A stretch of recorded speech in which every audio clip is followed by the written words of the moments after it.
toutes les fois où Dieu s'est remis en mouvement pour restaurer son témoignage, en quelque partie que ce soit, ou dans une plénitude plus grande, un mouvement a été marqué par ce qui est inhérent à la résurrection, à savoir la nouveauté de vie, ou pour le dire sous une autre forme, la victoire sur la mort, la résurrection de la Jérusalem terrestre. Et il en a toujours été ainsi, et il en est toujours ainsi. Un mouvement de Dieu en relation avec son témoignage dans une plénitude plus grande a toujours le caractère d'une résurrection, la nature d'une vie nouvelle. Les récits historiques de Jérusalem montrent que la cité a toujours été à nouveau la scène de sièges, de ravages, de destruction. La survie même de Jérusalem simplement comme une cité terrestre n'est rien de moins qu'un miracle. Il y a d'autres grandes cités qui, en ce qui concerne ce monde, ont été bien plus grandes et plus glorieuses que Jérusalem. Babylone, par exemple, Our en Chaldée, et nous pourrions même citer Rome et d'autres. Ce furent des cités grandes et puissantes, plus grandes et plus puissantes du point de vue des hommes que Jérusalem. Mais en ce qui concerne leur gloire d'autrefois, elles sont tombées une fois pour toutes. Babylone, où est-elle? Our, où est-elle? Il y a 1 ou 2 ans, je survolais Our en Chaldée. Et que pouvait-on voir? Rien. Si ce n'est des excavations ou des fouilles des siècles passés. Et Rome, qu'est-ce que Rome, maintenant, comparé à la grande et glorieuse cité impériale des siècles passés? Une ombre remplie de monuments et de ruines, de choses qui parlent de la gloire passée. Ces cités sont tombées pour ne plus se relever comme elles étaient.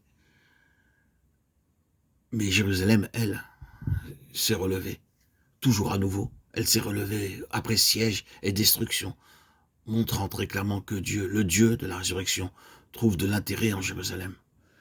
Il maintient même dans le monde, dans une Jérusalem temporelle, une pauvre chose d'un point de vue humain. Je ne pense pas que quelqu'un choisirait réellement de vivre à Jérusalem. La sentimentalité mise à part, dans une Jérusalem qui a toujours à nouveau été relevée comme d'entre les morts. Il maintient une parabole d'une vérité plus grande. Et quand nous passons du terrestre au céleste, quand nous passons de l'ancienne dispensation à la dispensation de cette Jérusalem actuelle, comme le dit Paul, qui se trouve ici-bas sur terre, à cette autre Jérusalem dans le ciel dont l'apôtre parle, la Jérusalem d'en haut, Galates 4, 25, 26, ou à cette Jérusalem de laquelle nous sommes maintenant approchés selon Hébreux 12, 22, ou de la Jérusalem qui apparaît à la fin dans une plénitude de gloire, Apocalypse 21, 10. À quoi parvenons-nous? Nous parvenons au plein triomphe sur la mort, car c'est dans une Jérusalem céleste finale que l'arbre de vie se trouve, ainsi que le fleuve d'eau de la vie. Tout parle de la mort, vaincue de façon pleine et finale. De sorte que la muraille en restauration n'est qu'une parabole et une image de cette grande vérité, prouvée dans l'histoire, mais pleinement réalisée en gloire dans le domaine spirituel. C'est un monument au principe suivant. Lorsque Dieu se trouve associé, réellement associé avec quelque chose ou quelqu'un, ou lorsqu'on se trouve associé avec Dieu, la marque sera la résurrection, la nouveauté de vie. Ce sera la vie. Un témoignage de vie est le témoignage qui se trouve représenté ici, comme rétabli, projetant sa lumière en plein sur notre temps, qui est marqué par tant de traits distinctifs qui caractérisaient spirituellement les jours de Néhémie. Dieu se mettra de nouveau en mouvement. Ne devons-nous pas dire que Dieu est de nouveau en mouvement? Dieu se mettra en mouvement pour mener à bonne fin, d'une façon nouvelle, dans un peuple, ce grand témoignage à l'indestructibilité de sa propre vie. Quelque chose qui déclare que sa vie, quoiqu'elle semble souvent entrer dans la mort, être engloutie, submergée, néanmoins, se relève.